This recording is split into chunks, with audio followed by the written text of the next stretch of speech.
My stepson said make me leave, so I made him. I, 39F, live with my husband, 39 meters, and 3 children, 19 meters, 13F, and 5 meters. Only the youngest is shared with my husband and the other 2 are from previous relationship. My husband is the only parent working. My, 19 meters, son moved out over a year ago but was back within 6 months and living in our lounge room on a mattress as we didn't have the spare bedroom.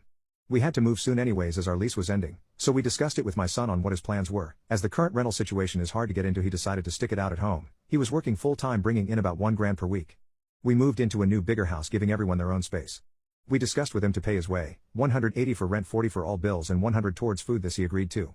Shortly after moving into the new house my son was made redundant and received a payout, which he spent most of it on Uber Eats. Since then he hasn't paid for anything, is currently about 13 weeks behind on rent. He refuses to look for work, refuses to help out around the house, doesn't clean up after himself and sleeps all day and up all night playing on his Xbox.